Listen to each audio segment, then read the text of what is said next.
12 students, one spring morning, gone without a trace. For 30 years, Riverside Academy tried to bury what happened on May 3, 1994. But some secrets refuse to stay buried.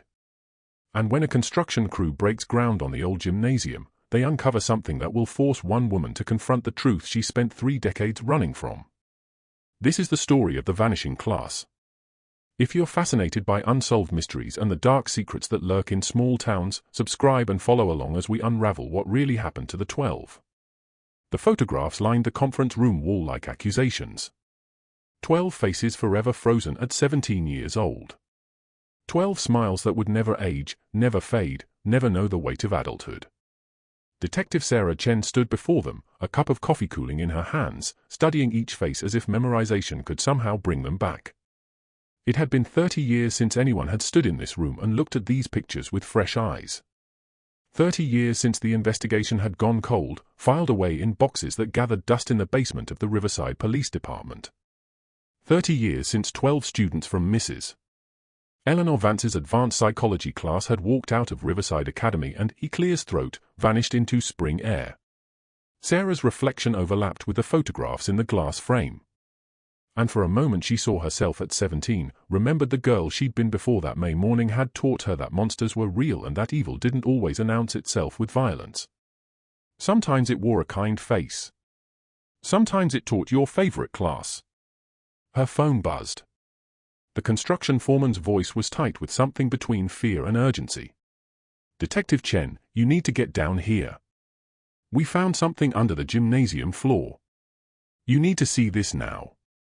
Sarah sat down her coffee, her eyes moving across the 12 faces one final time.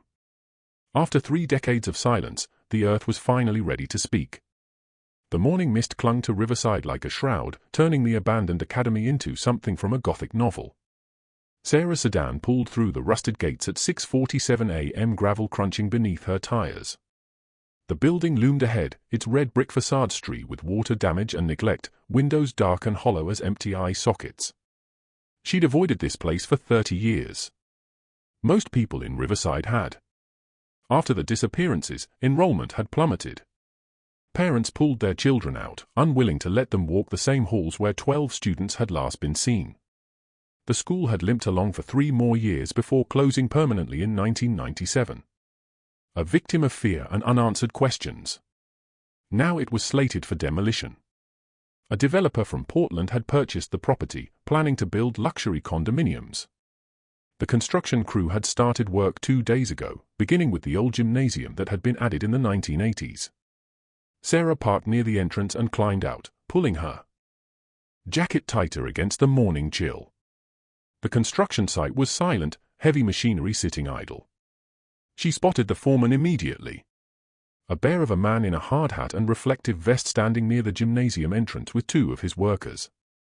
All 3 looked pale. "Detective Chen," the foreman said, relief flooding his features. "Thank God. We stopped work the moment we found it. Haven't touched anything."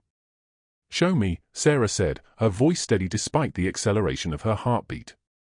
They led her through the main building, their footsteps echoing off empty corridors. Sarah's flashlight beam caught glimpses of the past. Abandoned lockers with doors hanging open, faded bulletin boards, a classroom where desks still sat in neat rows, waiting for students who would never return. The walls seemed to remember, seemed to hold their breath. The gymnasium was at the back of the complex, connected by a covered walkway. The foreman had set up work lights inside, harsh white illumination that banished shadows and revealed the space in stark detail.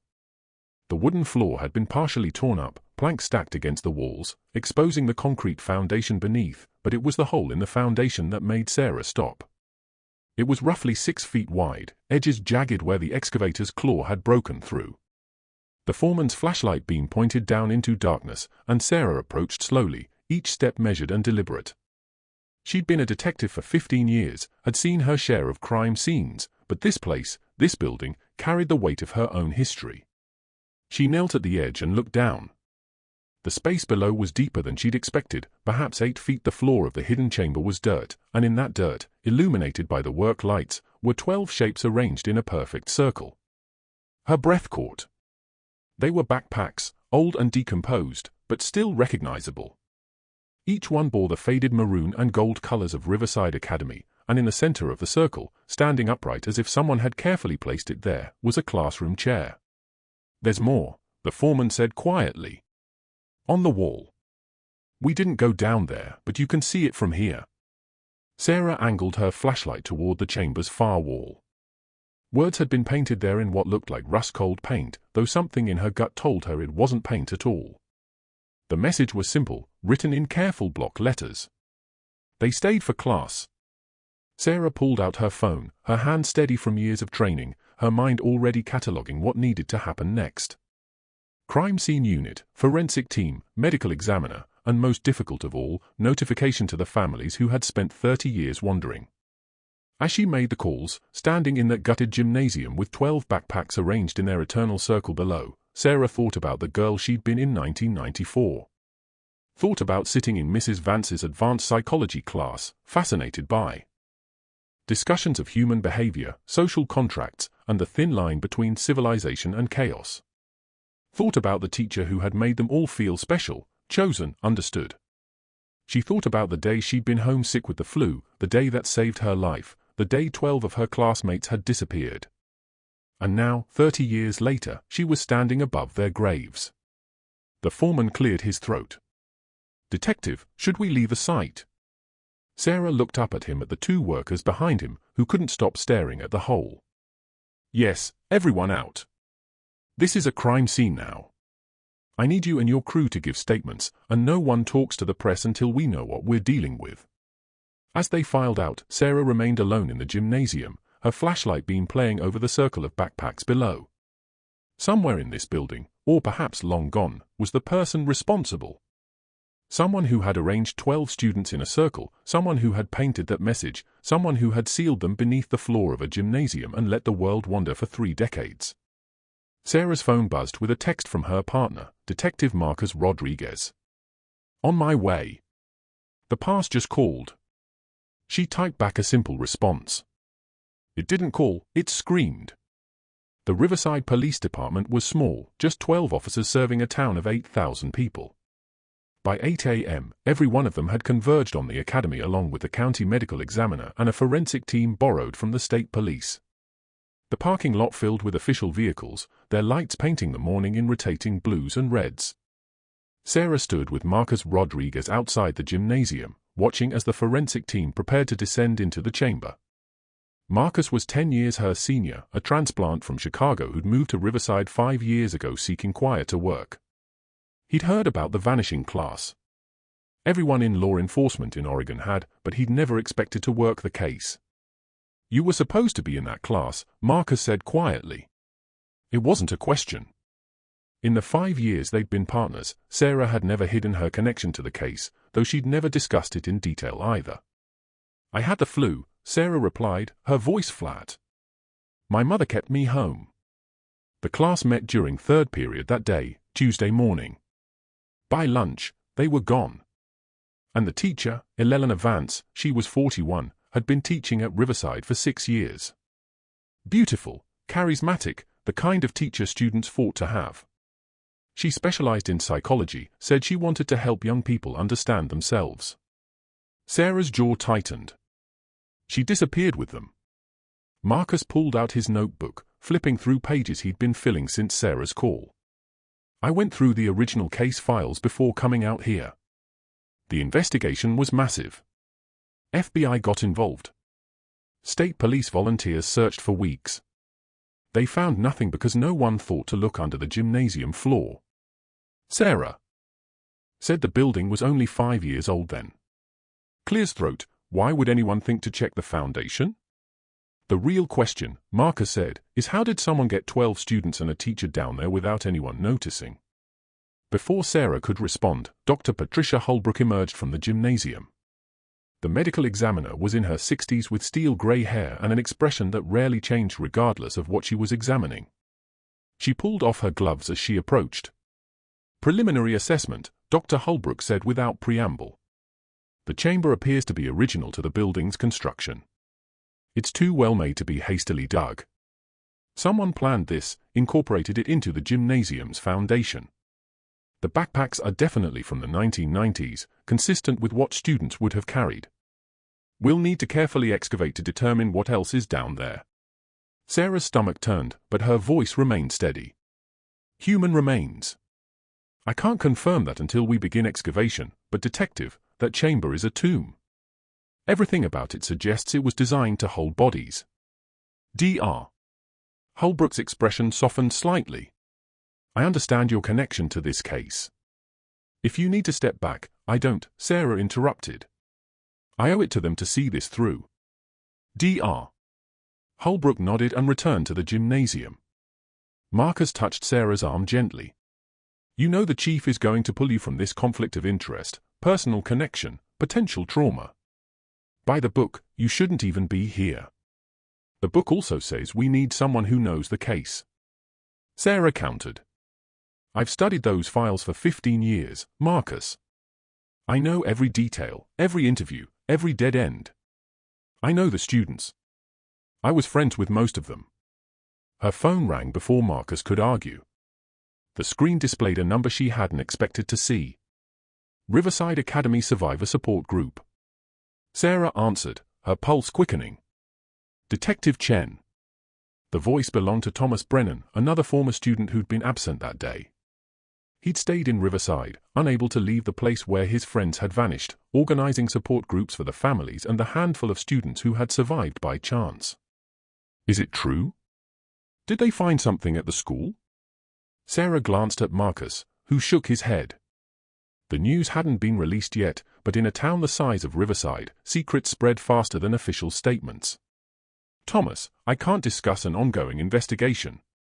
The construction foreman's wife works at the grocery store with my sister, Thomas said, his voice tight. She told her what they found. 12 backpacks.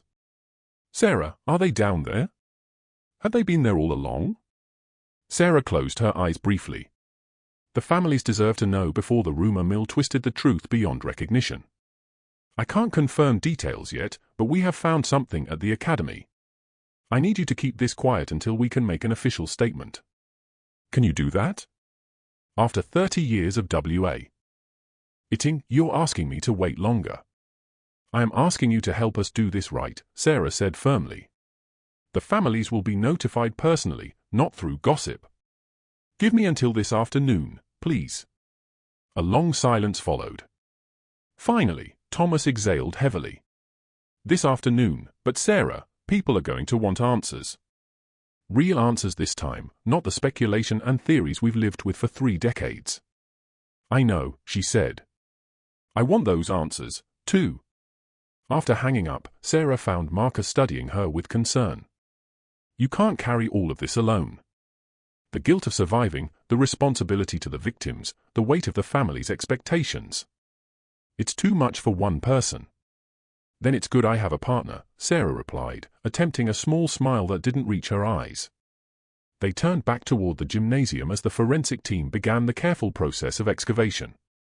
Sarah watched them work, her mind drifting back to that spring morning in 1994, lying in bed with fever, hearing her mother on the phone with the school to report her absence. She remembered feeling frustrated about missing class, about missing whatever fascinating discussion Mrs. Vance had planned. She'd never been more grateful for an illness in her life, and never more haunted by the question that had plagued her for 30 years. Why had she been spared? Inside the chamber, one of the forensic technicians carefully lifted the first backpack. Through the gymnasium's open door, Sarah could see the slow, reverent movements of professionals who understood they were handling more than evidence. They were handling the last physical connection between 12 people and the world they'd been stolen from. Her radio crackled. Detective Chin, we need you inside. We found something under one of the backpacks. You'll want to see this. Sarah and Marcus exchanged glances before heading into the building. The work lights made everything harsh and clinical, stripping away any romanticism the old building might have held. They approached the chamber's edge where a technician waited with a sealed evidence bag. Inside the bag was a yearbook, remarkably well preserved, open to a specific page. Sarah's breath caught. It was the faculty section, and someone had circled Mrs. Vance's photograph in red ink. Beneath the photo, in the same careful block letters as the message on the wall, were written 3 words. She wasn't alone. By noon, the forensic team had removed all 12 backpacks from the chamber, each one catalogued and photographed in position before being lifted. Sarah watched from above as they worked, her mind cataloguing names to match with each worn bag. Jennifer Martinez's had been purple with butterfly pins. David Kim had a Nirvana patch sewn onto the front pocket. Rachel Foster's was covered in band stickers from concerts she'd never attend. The excavation paused when they reached the dirt floor. Dr. Holbrook descended into the chamber with 2 assistants, moving with a careful deliberatio. Of someone who understood the ground beneath their feet might hold answers that would shatter families. Sarah's radio remained clipped to her belt, silent, except for the occasional status update that told her nothing she wanted to hear. Marcus brought her coffee at 12:30, though neither of them drank it. They stood together in the gymnasium, 2 figures dwarfed by the space and the weight of what was being uncovered. The chief called. Marcus said, "Press conference scheduled for 3 p.m. He wants to wait until we know what we're dealing with, but the news vans are already gathering at the gates." Sarah nodded, unsurprised. Riverside's population would double today, filled with reporters and curiosity seekers drawn to tragedy like moths to flame. The Vanishing Class had been national news in 1994, had spawned documentaries and podcast episodes, had become one of those mysteries that people loved to their eyes about from the safety of their living rooms. But for Sarah, it had never been a mystery to solve for entertainment. It had been 12 empty desks, 12 voices that stopped mid-conversation, 12 futures that ended before they began. Detective Chen, Dr. Her Holbrook's voice came through the radio. "We've begun finding remains. You should prepare yourself." Sarah descended into the chamber, Marcus following close behind. The work lights had been adjusted to illuminate the entire space, and what they revealed made Sarah's breath catch. The bodies had been arranged in the same circle as the backpacks, each one positioned with hands folded across their chest. Time and decomposition had reduced them to bones and fragments of clothing, but their placement spoke of care, of ritual, of someone who had arranged them like offerings. 12 sets of remains, Dr. Holbrook said, her voice carrying the weight of confirmation. Initial assessment suggests they've been here approximately 30 years, consistent with the timeline. We'll need full analysis to confirm identities, but the positions correspond with where the backpacks were placed. Sarah moved closer to the nearest skeleton, her flashlight revealing scraps of fabric that had once been a denim jacket. She remembered that jacket, remembered Alex Thompson wearing it every day, no matter the weather, convinced it made him look like James Dean. They didn't die violently, Dr. Holbrook continued. No obvious trauma to the bones, no signs of struggle. Given the positioning and the sealed chamber, my preliminary assessment is asphyxiation. They were placed here alive, and the chamber was sealed. The words hit Sarah like a physical blow, alive. They'd been down here in the darkness, in this concrete tomb, knowing they were going to die. She thought of Jennifer's claustrophobia, of how she'd refused to take the elevator even one floor because enclosed spaces made her panic. She thought of David's asthma, of the inhaler he'd always carried. She thought of Rachel's fear of the dark that she'd tried so hard to hide. "How long?" Sarah asked, her voice barely audible. How long would they have survived? Dr. Holbrook's expression was grim. In a sealed space this size with 12 people, hours maybe a day if the seal wasn't perfect. They would have known what was happening, would have felt themselves suffocating. Marcus put a hand on Sarah's shoulder, steadying her around them. The forensic team continued their careful work, documenting each position, each fragment of clothing, each piece of evidence that would help build a picture of that final day. Sarah's radio crackled again. "Detective Chen, we have a situation at the gate. Thomas Brennan is here with about 20 people from the support group. They're demanding information." She climbed out of the chamber, grateful for the excuse to leave that space of death, even temporarily. Outside, the morning mist had burned away to reveal a clear spring day, the kind of day that had no right to be beautiful, given what lay beneath the gymnasium floor. The crowd at the gates had grown. News vans lined the street, cameras pointed at the academy like weapons. In the center of it all stood Thomas Brennan, now 57 years old, but still carrying the haunted look of a 17-year-old who'd lost his entire friend group in a single morning. Beside him were others Sarah recognized. Students who'd been absent that day, siblings of the vanished, parents who'd aged 3 decades while their children remained forever 17. Sarah approached slowly, aware that every camera was now focused on her. Thomas saw her first, his face a mixture of hope and dread. "Sarah," he said, his voice cracking. "Tell us, are they there? Are they really there?"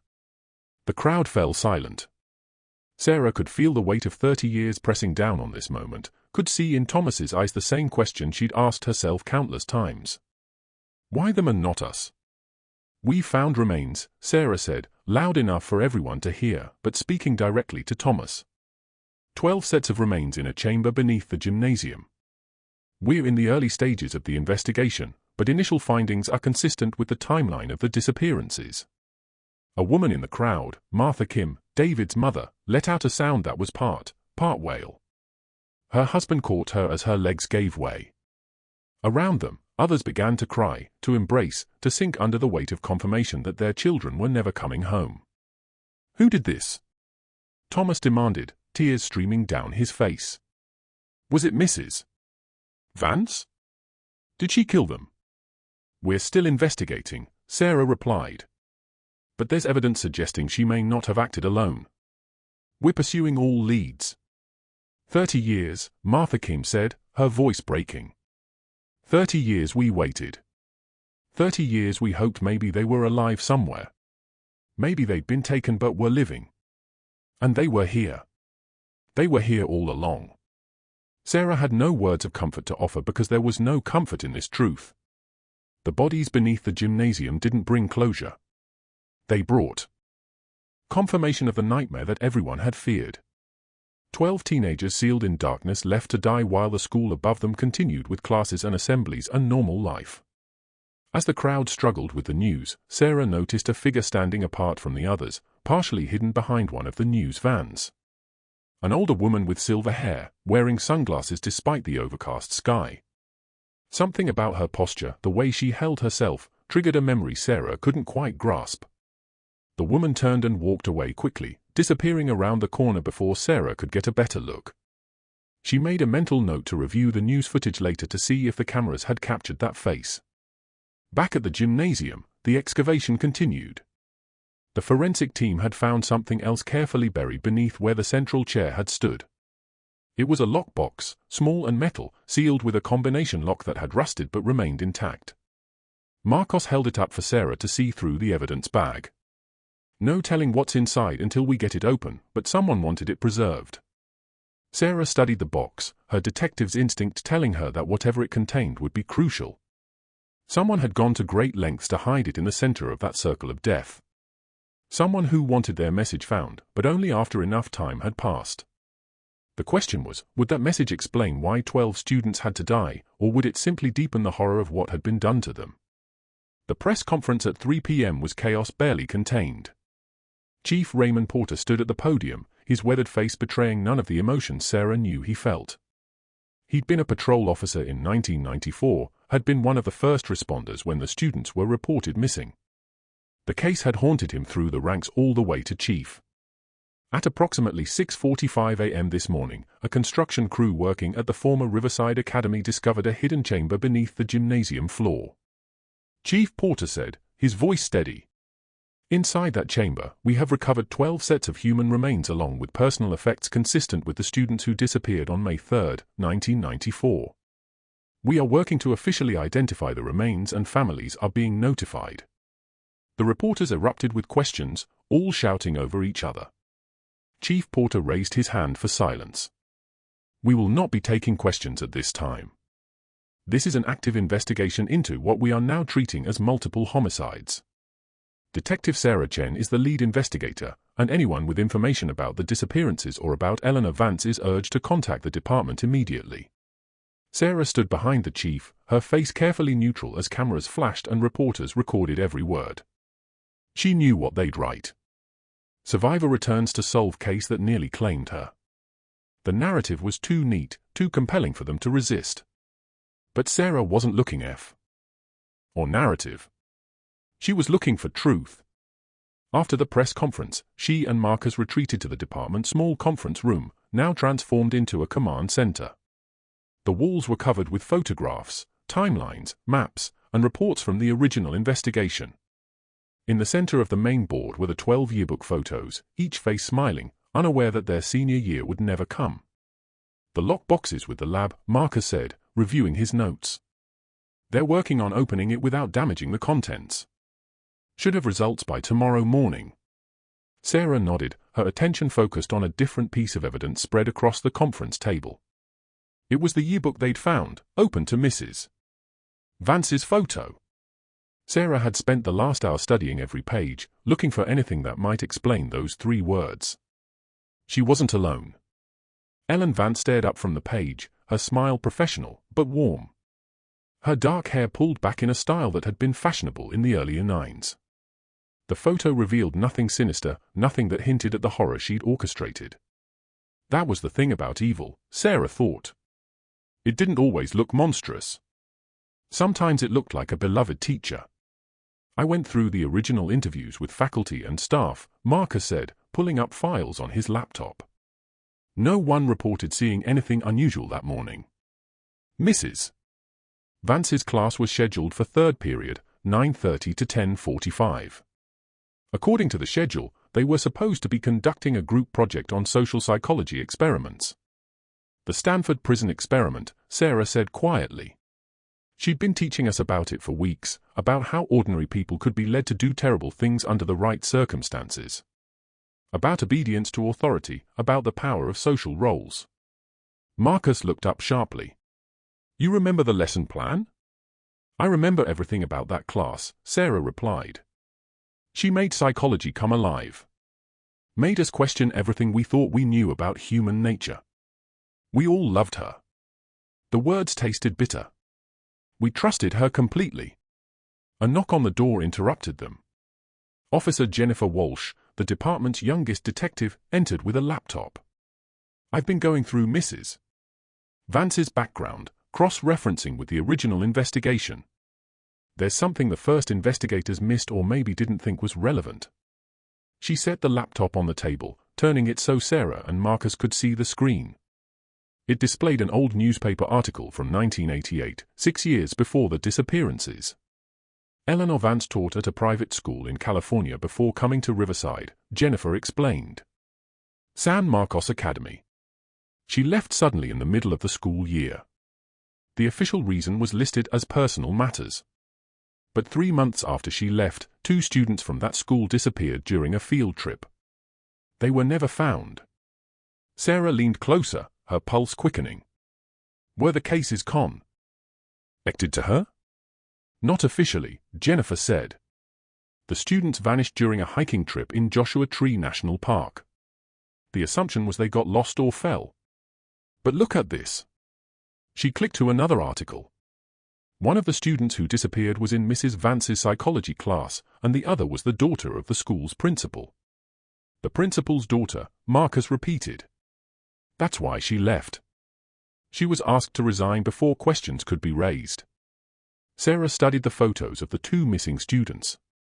A boy and a girl, both 16, both smiling in their school photos, just like the 12 from Riverside.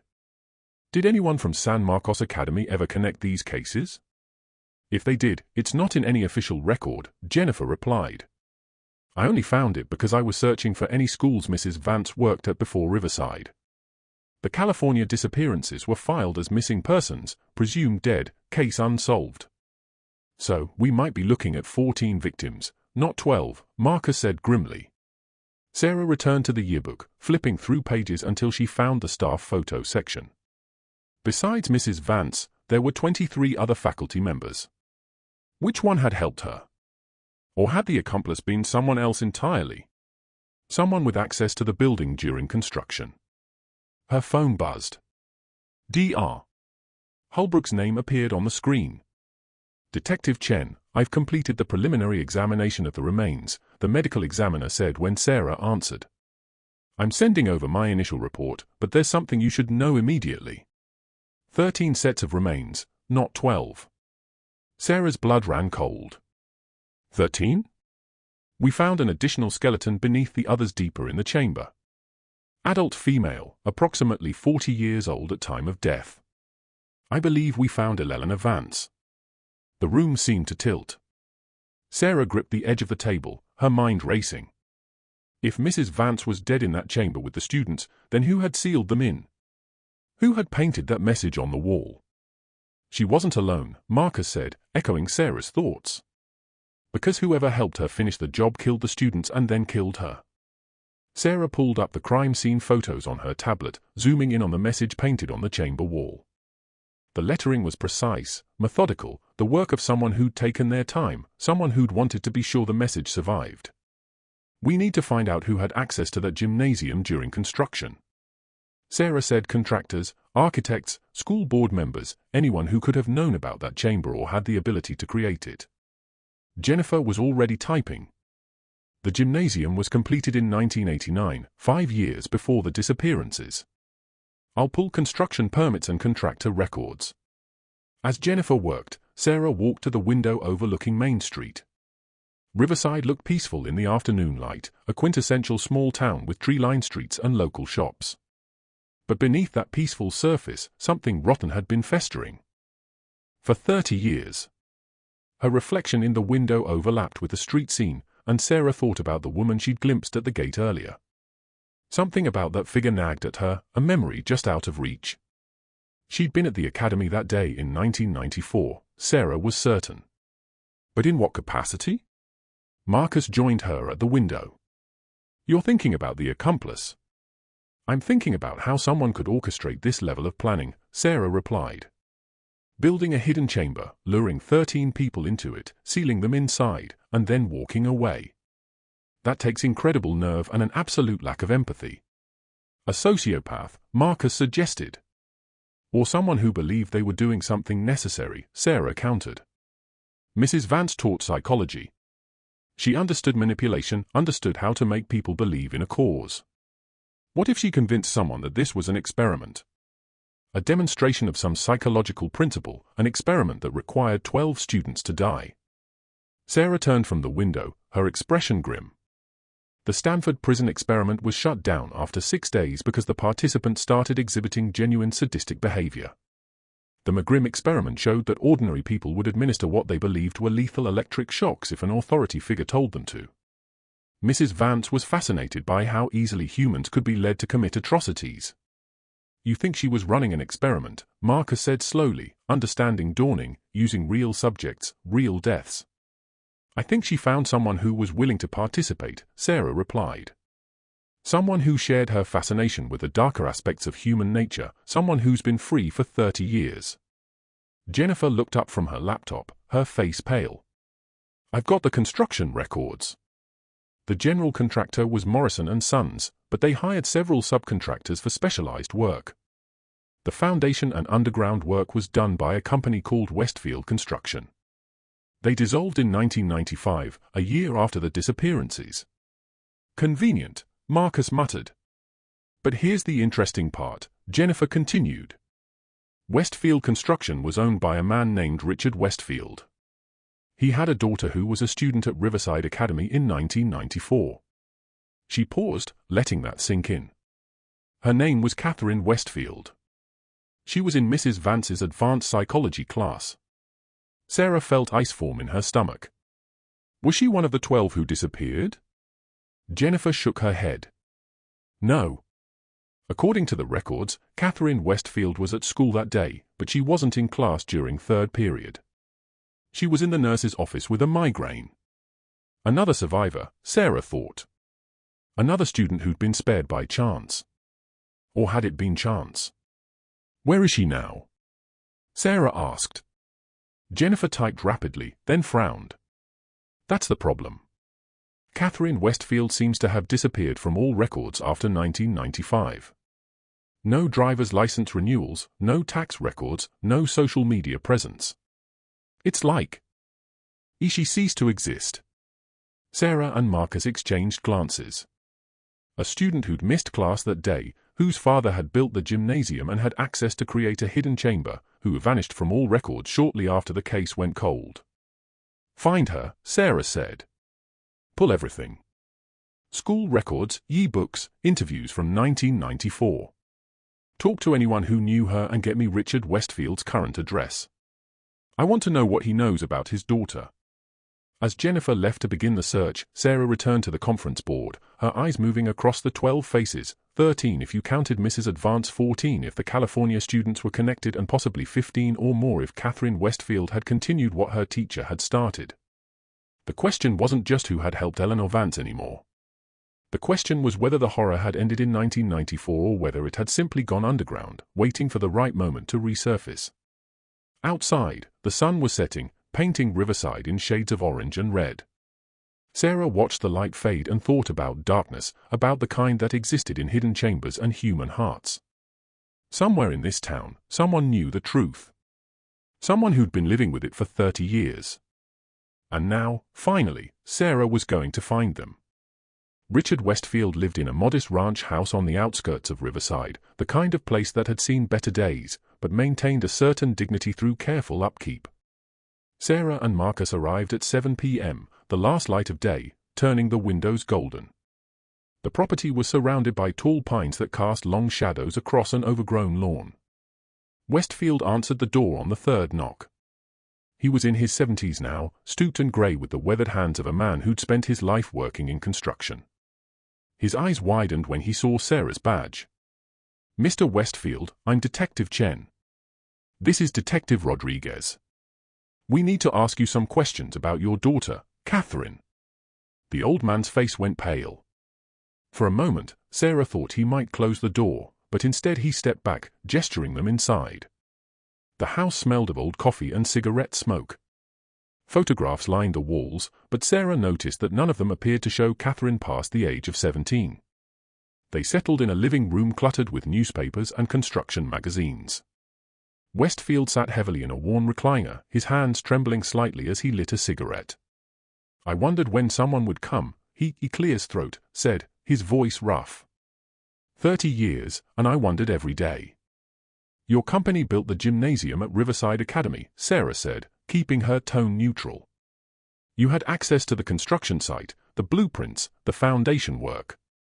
Westfield took a long drag on his cigarette. "I built that chamber. I'm not going to lie to you, but I swear to God, I didn't know what it was for." Marcus leaned forward. "Explain." "Eleanor Vance came to me in late 1988, Westfield said, his EY's distant. Said she was working on a psychology project. Needed a specialized space for experiments. A sensory deprivation chamber, she called it. Said it would be used for research on student volunteers, all supervised and safe. She showed me papers from the school board approving the project, signatures, and everything." Sarah felt her jaw tighten. The school board never approved any such project. "I know that now," Westfield said bitterly. "The papers were forged, but back then I believed her. She was persuasive, confident, and she paid well in cash for me to keep the chamber off the official plans. Said it was because the research was proprietary. Didn't want other schools stealing the idea." "Where's your daughter, Mr. Westfield?" Sarah asked. The old man's hands shook harder, ash falling from his cigarette onto his worn jeans. "Catherine was special, brilliant, but fragile. She had problems. Voices in her head, dark thoughts. Mrs. Vance was helping her, or so I thought. Catherine trusted her completely." He stood and walked to a bookshelf, pulling down a leather journal. He handed it to Sarah with shaking hands. "I found this in Catherine's room after she left. Read it. Then you'll understand." Sarah opened the journal. Marcus, reading over her shoulder. The entries were dated from 1993 to 1994, written in neat, careful handwriting that occasionally dissolved into frantic scrolls. As Sarah read, a picture emerged that turned her blood cold. Catherine Westfield had been Eleanor Vance's project, her experiment. The teacher had spent 2 years manipulating the troubled girl, feeding her delusions, convincing her that the other students were part of a corrupt system that needed to be purged. The entries detailed sessions where Vance had used hypnosis, suggestion, and psychological manipulation to shape Catherine into something twisted. One entry from April 1994 made Sarah's hands tremble. "Mrs. Vance says, I'm ready now. She says, we'll save the pure ones by removing them from a world that would corrupt them. The chamber Father built will be their sanctuary. They'll transcend and I'll be the instrument of their elevation. She says I'm special. She says I'm chosen. Jesus, Marcus whispered. Sarah flipped to the final entry, dated May 2nd, 1994, the day before the disappearances. Tomorrow we begin. Mrs. Vance has the sedatives. I have the key to the chamber. The 12 are chosen. They're the brightest, the most promising. We're saving them from the degradation of this world. I'm not afraid anymore. I'm ready to fulfill my purpose. Where did Catherine go after the disappearances? Sarah asked, her voice tight. Westfield stubbed out his cigarette with shaking fingers. She came home that night, May 3rd. I was watching the news about the missing students and she walked in covered in concrete dust. She was calm, eerily calm, said she'd done something beautiful. Said Mrs. Vance had helped her become what she was meant to be. He lit another cigarette, his hand still trembling. I realized then what I'd built, what I'd helped create. I confronted her and she laughed. Said the chamber was their tomb and their temple. Said Mrs. Vance promised they'd be preserved forever, remembered as perfect. What happened to Mrs. Vance? Marcus asked. Catherine said she kept her promise.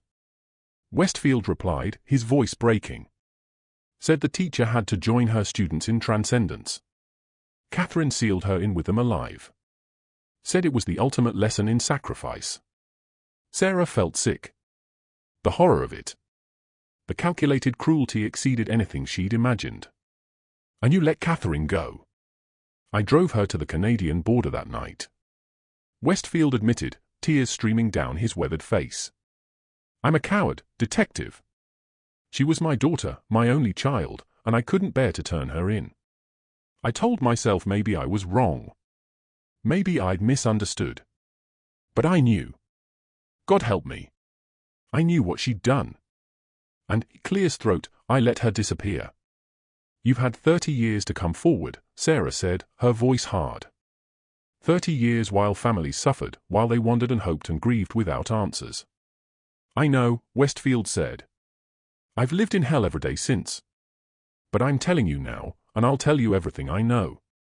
Catherine had the journal with her when she left, but she'd torn out pages. Said she was keeping a record of the experiment, continuing Mrs. Vance's work. Marcus stood. Continuing? You think she's killed others? Westfield's expression was haunted. Mrs. Vance believed that transcendence through preservation was the highest form of psychological study. Catherine worshipped her, believed every word.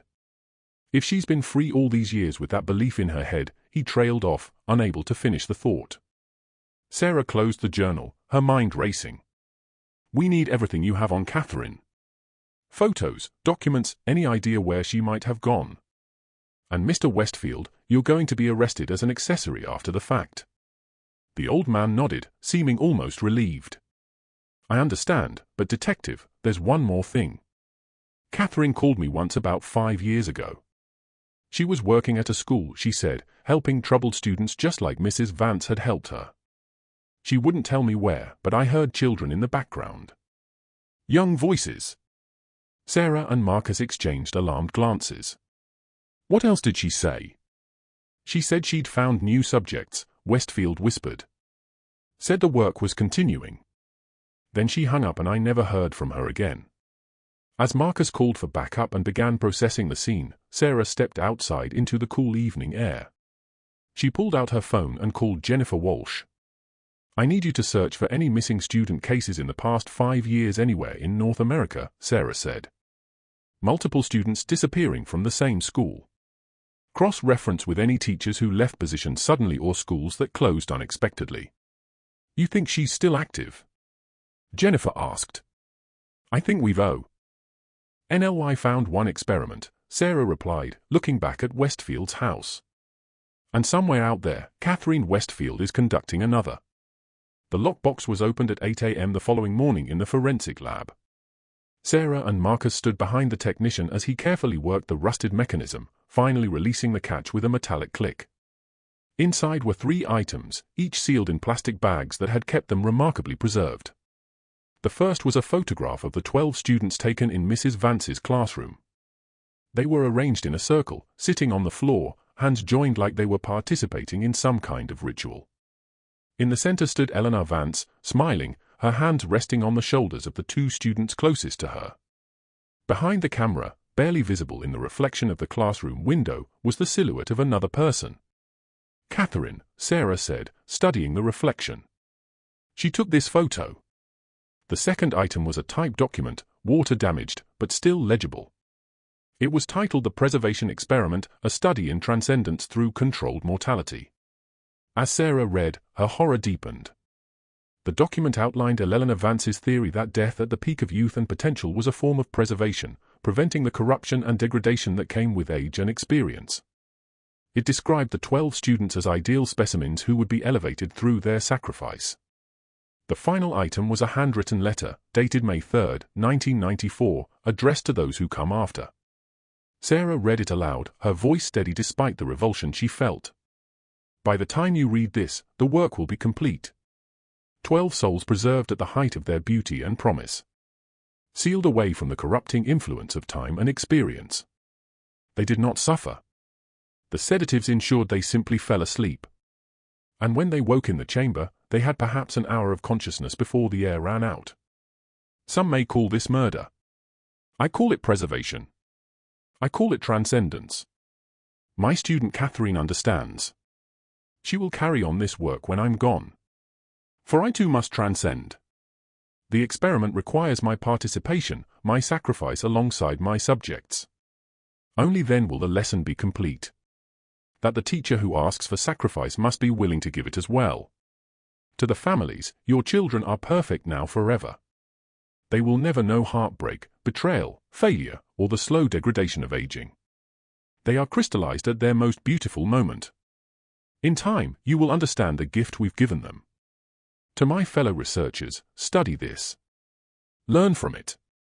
Understand that true psychology requires pushing beyond the ethical boundaries that limit our understanding of human nature. Catherine will continue where I leave off.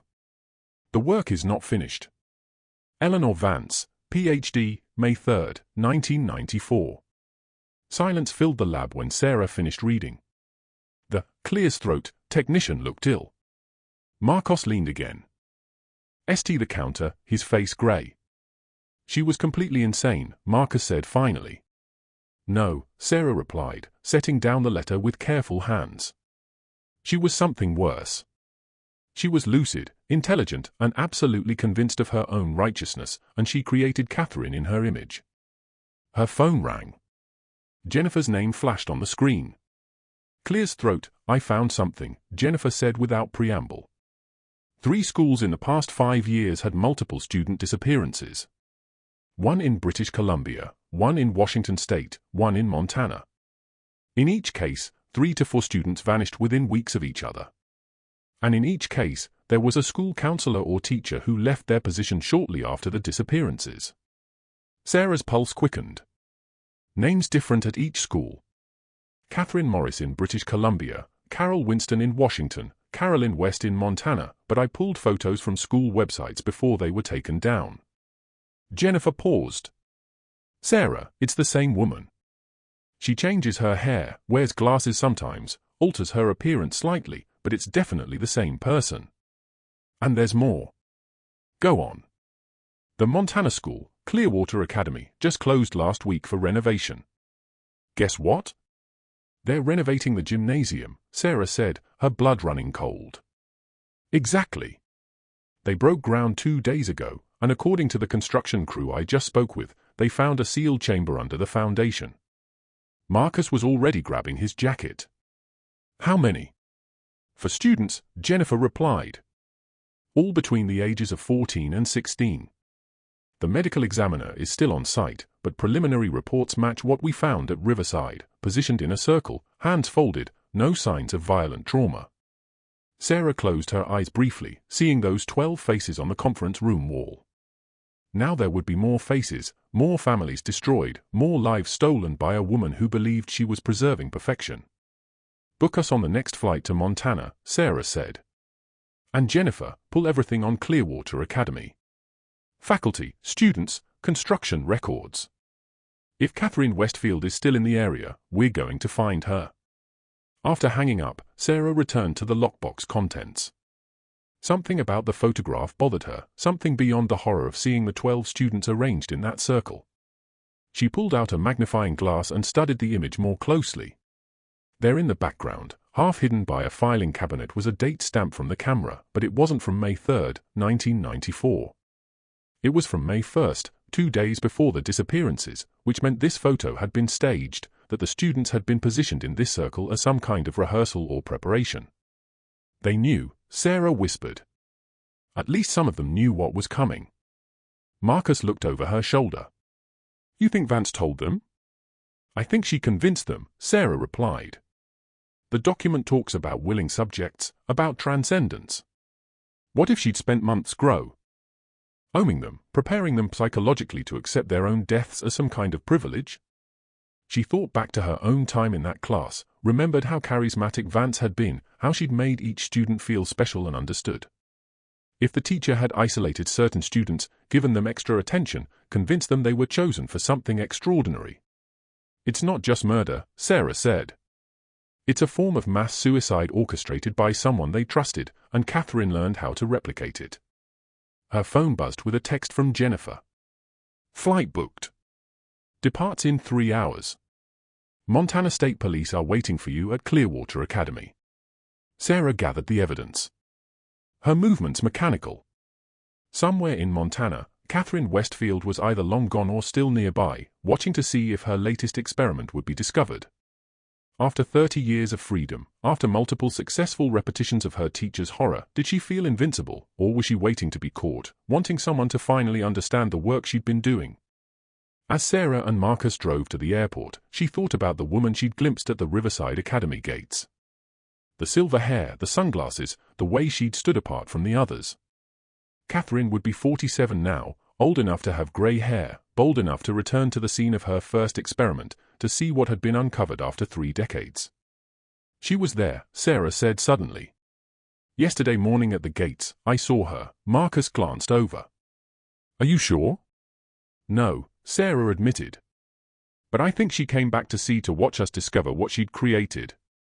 She's proud of it, Marcus. Proud of the work. They drove in silence for a while, both processing the magnitude of what they were dealing with. A serial killer who didn't see herself as a killer at all, but as a preservationist, a woman who'd spent 30 years perfecting her teacher's methodology, leaving sealed chambers and dead children in her wake. How many do you think there are? Marcus asked quietly. Total victims, Sarah did the math in her head. 13 at Riverside, 2 in California before that, possibly 4 at each of the 3 schools Jennifer identified. That's 12 more. We're looking at a minimum of 27 victims. Likely more if there are experiments we haven't discovered yet. All teenagers, Marcus said, all at their peak, as Vance would say. All preserved before they could experience real life. Sarah's phone rang again. This time it was Chief Porter. Chen, I just got a call from a reporter at the Portland Tribune. The chief said they received a letter this morning postmarked from Clearwater, Montana. It's addressed to you. What does it say? I'm reading it now. Chief Porter replied, Dear Detective Chen, you survived the first experiment by chance. I've always wondered if you understood the gift you were given. Now you're investigating my subsequent work. I want you to know that each experiment has been perfect, just as Mrs. Vance taught me. The subjects transcend willingly once they understand the beauty of preservation. You could have been transcendent, too. Perhaps there's still time. The work continues. C.W. Sarah felt ice form in her stomach. Catherine wasn't just aware they were investigating. She was reaching out, making contact. She's escalating. That's what concerns me. Chief Porter said, This letter is a taunt, but it's also an invitation. She wants you involved, specifically you. Be careful, Chen. This woman has been successful for 30 years because she's patient and intelligent. Don't let her manipulate you. After hanging up, Sarah stared out the window as the Oregon landscape passed by. Catherine Westfield had spent 3 decades perfecting her mentor's vision, creating sealed tombs and filling them with young lives cut short. And now she'd made this personal. The question was why? Why reach out now? Why invite investigation after years of successful concealment? As they approached the airport, Sarah realized the answer. Catherine was ready for her own transcendence. She'd completed enough experiments, preserved enough perfect specimens. Now she wanted recognition, wanted someone to understand the magnitude of her work. And she'd chosen Sarah, the one who got away, to be her audience. Clearwater Academy sat in a valley surrounded by pine forests, isolated and beautiful in the way that made Sarah's skin crawl. The school was smaller than Riverside, serving perhaps 300 students from the surrounding rural communities. Now, it was empty, evacuated after the discovery beneath the gymnasium floor. Montana State Police had secured the scene, but Sarah could feel the difference the moment she arrived.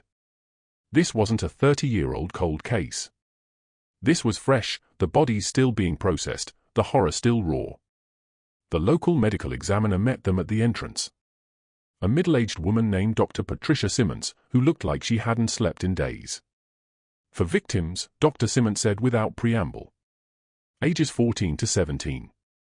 Same positioning as what you described from Oregon. Sealed chamber. No signs of violent trauma. Death by asphyxiation. But there's something different here. She led them through the school to the gymnasium. The chamber had been fully excavated, revealing a space nearly identical to the one at Riverside. But Dr. Simmons was right. There was something different. In the center of the circle where Eleanor Vance's chair had stood in the original experiment was a small table. On it sat a laptop sealed in protective plastic. It still has battery power. Dr. Simmons said, there's a solar panel system built into the chamber ceiling, hidden behind false concrete. Someone designed this to last. Sarah stared at the laptop, understanding flooding through her. She's been documenting everything, the entire experiment. Marcus carefully descended into the chamber, photographing everything before the forensic team opened the laptop's protective covering. When they finally read it on, a password prompt appeared. Below it, a message in the same neat handwriting from Catherine's journal for Detective Chen. Password Transcendence. Sarah's hands were steady as she typed, though her pulse hammered in her throat. The laptop opened to a desktop with a single folder labeled The Preservation Studies. Inside were dozens of files, video recordings, written observations, photographs that Sarah knew would haunt her for the rest of her life. She clicked on the most recent video file.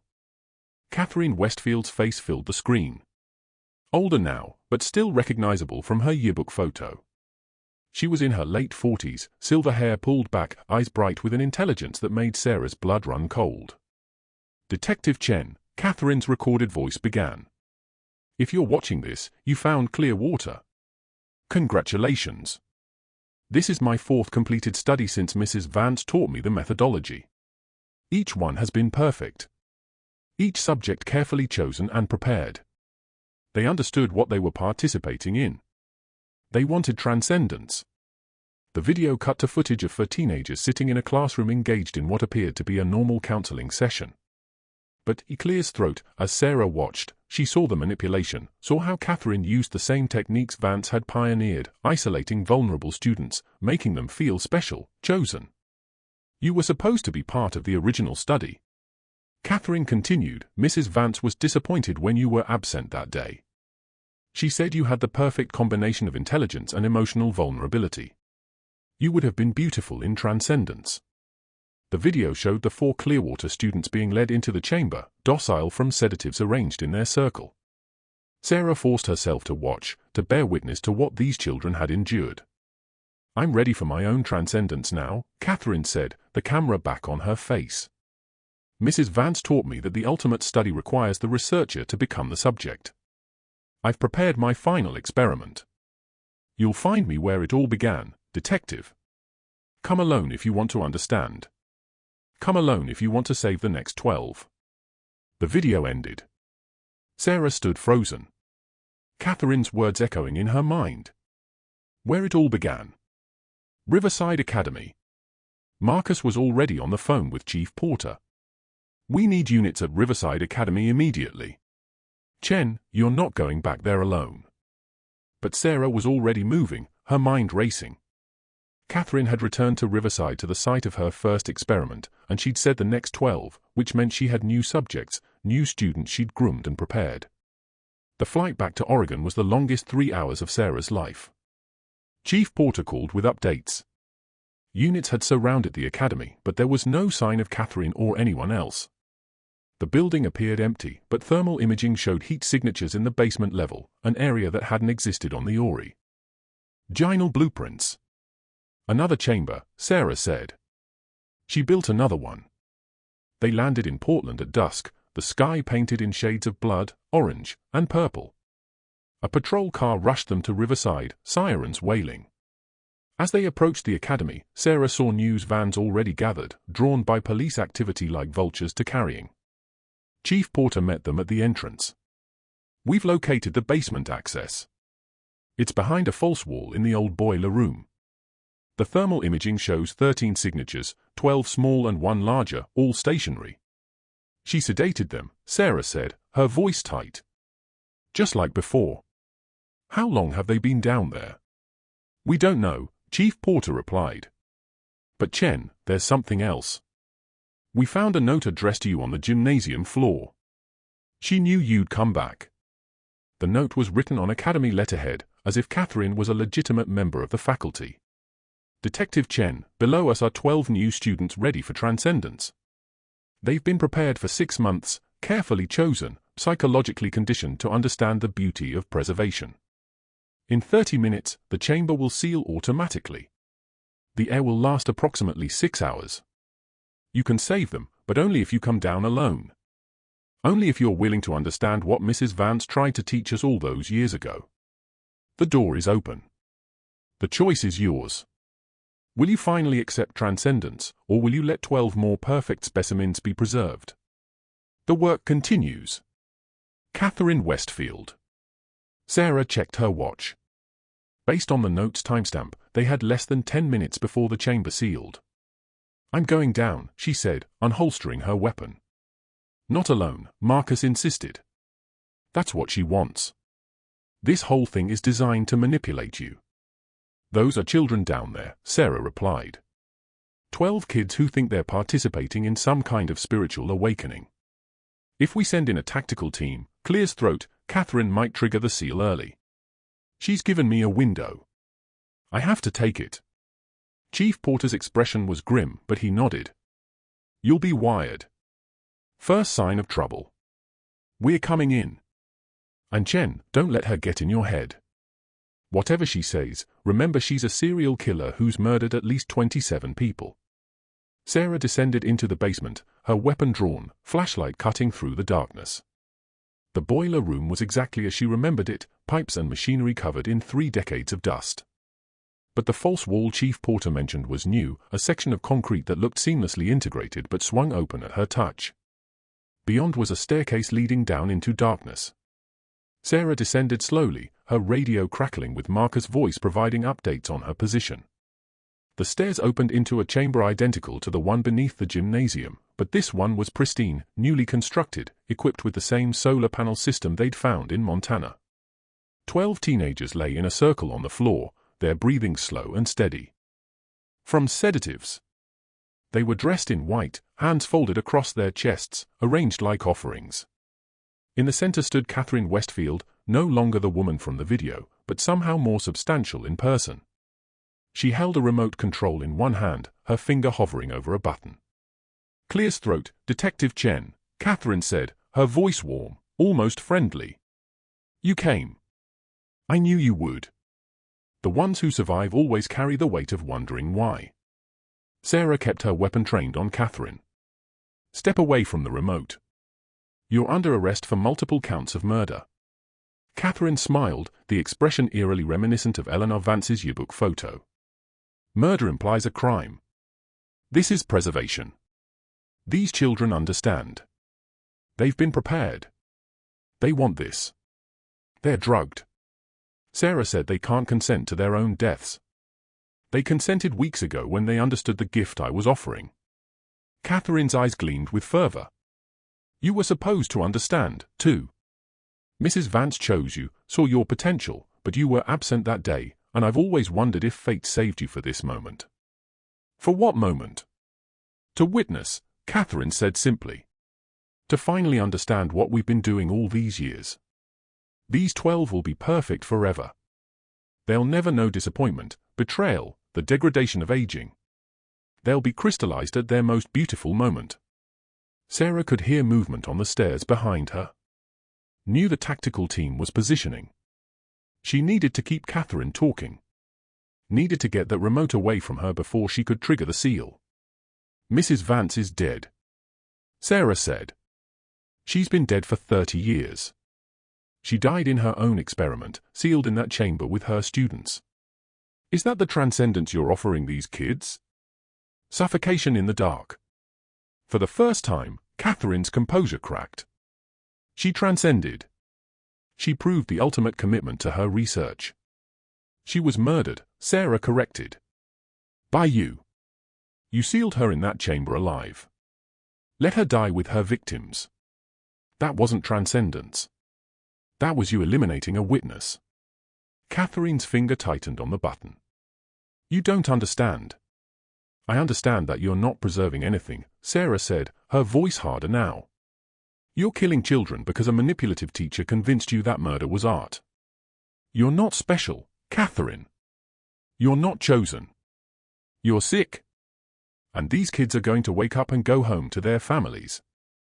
The remote clattered to the floor as tactical team members rushed in, securing Catherine before she could reach it.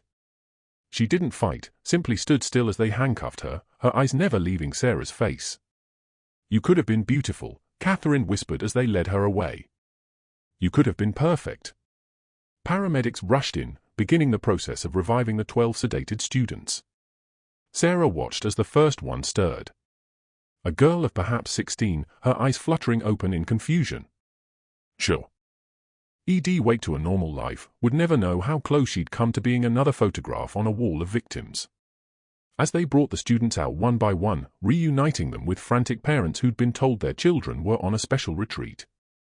Sarah stood in that chamber and thought about the ones who hadn't been saved.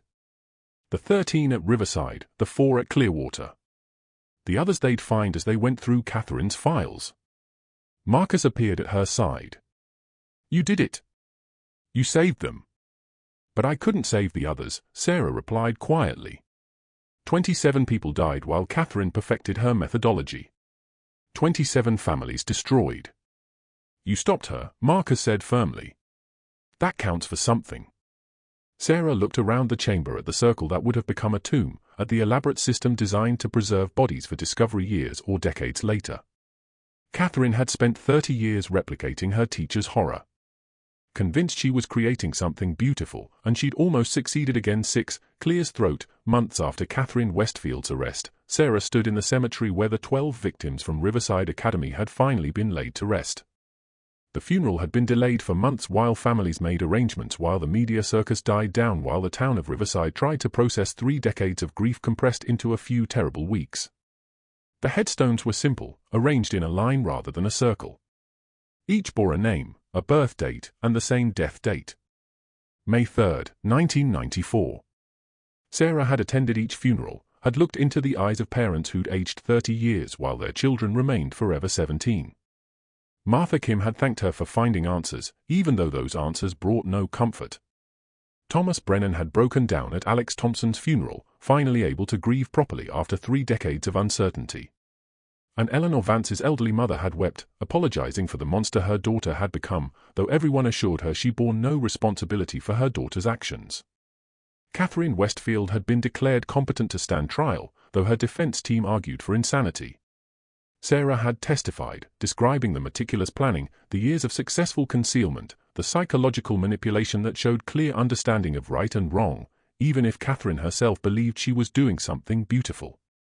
The jury had deliberated for less than 4 hours before convicting her on 27 counts of first-degree murder. She'd been sentenced to life without parole, sent to a maximum security facility where she would spend the rest of her days in a cell rather than a chamber. During her final statement, Catherine had looked directly at Sarah and said the work was important. Someday, someone will understand. But her eyes had been empty, the fervor finally gutted by the reality of what she'd done. Sarah's phone buzzed with a text from Marcus. He'd been promoted to lead detective, taking over T. He cases Sarah had left when she'd requested a transfer. She was moving to the Portland field office. Needed distance from Riverside and the memories that saturated every street corner. Found something in the evidence files. Marcus' text read, Catherine's laptop had encrypted files we couldn't access until now. There may be more experiments we haven't discovered yet. Can you consult? Sarah stared at the message, then at the 12 headstones before her. The work wasn't finished. It might never be finished. Catherine's files would reveal more victims, more chambers, more families who deserve to know what had happened to their children. She typed back a simple response. Send me the files. Because that was what she did now. She found the lost ones. She brought them home. Even if home was a grave rather than a living room, she gave families answers even when those answers shattered them. The sun was setting over the cemetery, painting the headstones in golden light. Sarah thought about the girl she'd been at 17, lying in bed with the flu, frustrated about missing class. She thought about the alternate timeline where she'd been healthy that day, where she'd sat in that circle of students, where she'd been sealed in darkness with her friends. Survivor's guilt was a constant companion. But so was purpose. She couldn't save the ones who'd been taken. But she could make sure their deaths meant something, that the horror inflicted on them led to preventing future horrors. Her phone buzzed again. This time it was from Jennifer Walsh, who transferred to the FBI Serial Crimes Unit based on her work on the Westfield case. 3 missing students from a boarding school in Alberta. Similar timeline, similar circumstances. School counselor left position 2 weeks ago. Might be nothing, but Sarah looked at the 12 graves one last time, then turned toward her car. Might be nothing. Meant it was probably something. Another chamber. Another experiment. Another group of children stolen by someone who'd learned from Catherine's methodology or Eleanor Vance's teachings. The work continued, but now Sarah was hunting the hunters. She was finding the chambers before they became tombs, pulling students out of darkness before they could be preserved in it. As she drove away from the cemetery, the rear-view mirror reflected the 12 headstones growing smaller in the distance. She'd carry their faces with her always, along with the faces of the 4 from Clearwater, and however many more they'd find in Catherine's files. The vanishing class had been found. But somewhere, someone else might be choosing their own 12 students, building their own chamber, convinced they were creating something beautiful from horror. And Sarah would find them, too. She'd find them all, no matter how long it took. The graves behind her held 12 bodies, but they also held a promise. The promise that no child would vanish into darkness without someone searching for them. Without someone who remembered the. Why were more than specimens in an experiment? They were Jennifer, David, Rachel, Alex, and 8 others whose names Sarah recited like a prayer. They were the ones who deserved to grow old, to make mistakes, to experience life in all its messy, imperfect beauty. They were the ones who'd been stolen by someone who thought perfection meant preservation. But Sarah knew better. Perfection was in the living, not the dead. In the continuing, not the crystallized. In the 12 students she'd pulled from Catherine's final chamber who would wake up tomorrow and be beautifully perfectly imperfect. And that was transcendence,